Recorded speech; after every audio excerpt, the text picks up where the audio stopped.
국내 성인 4명 중 3명의 개인정보가 전직 직원 단 1명에게 털렸습니다. 그것도 회사는 5달 동안 아무것도 몰랐습니다. 쿠팡 개인정보 유출 사건의 전말입니다. 2025년 6월 24일, 쿠팡의 전직 직원 1명이 내부 시스템에 조용히 접속하기 시작했습니다.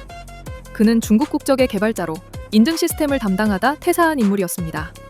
퇴사를 했지만 그에게는 여전히 열쇠가 남아있었습니다. 바로 토큰이라 불리는 전자출입증이었습니다. 아이디와 비밀번호 없이도 내부 시스템에 접근할 수 있는 일종의 마스터키였는데 쿠팡은 이 직원이 나간 뒤에도 해당 토큰의 인증키를 교체하지 않았습니다. 퇴사자가 손에 쥔 마스터키를 그대로 방치한 셈이었습니다. 이후 147일 동안 그는 쿠팡 고객 3,367만 명의 정보에 무단으로 접근했습니다.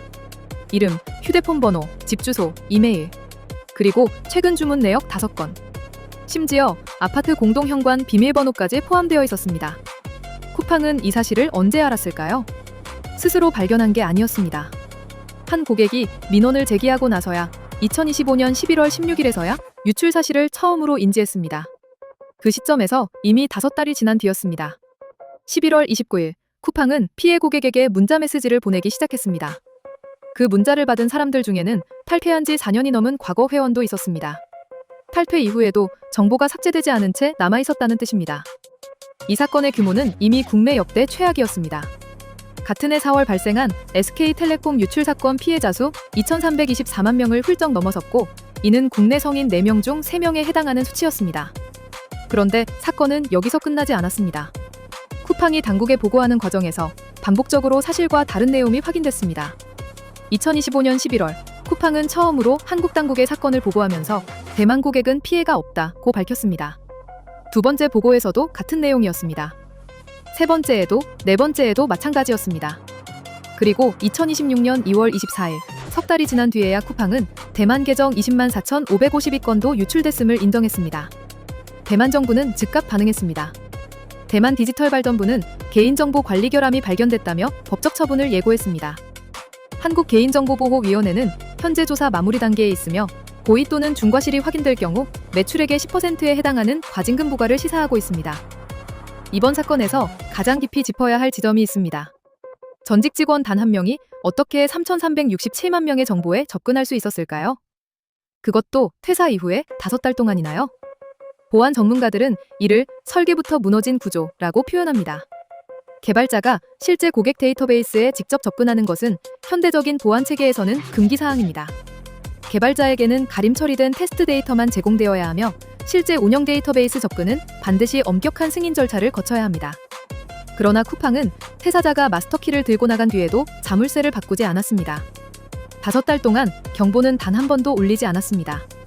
한편 쿠팡이 올해에만 국회의원 보좌관과 퇴직 공직자 등 정부대관 업무 인력을 18명이나 영입했다는 사실도 드러났습니다.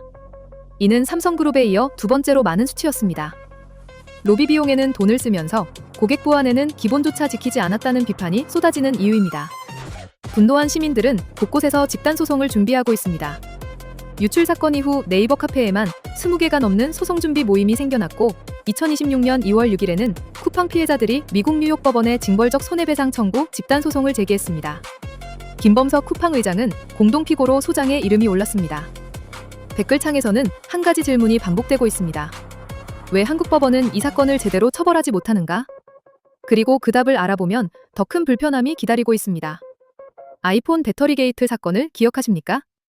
미국 소비자들은 집단 소송을 통해 6천억 원대의 합의금을 받아냈습니다.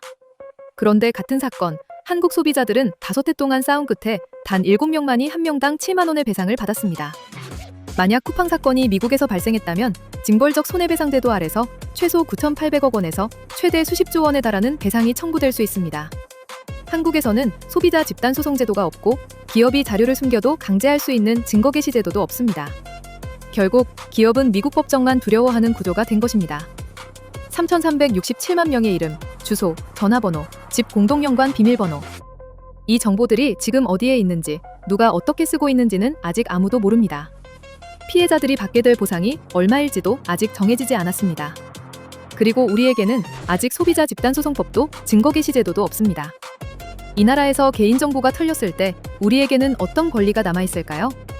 사건은 아직 끝나지 않았습니다. 수사와 과징금 심의, 미국 소송이 모두 진행 중인 만큼 추가 소식이 전해지는 대로 더 자세한 내용으로 찾아오겠습니다.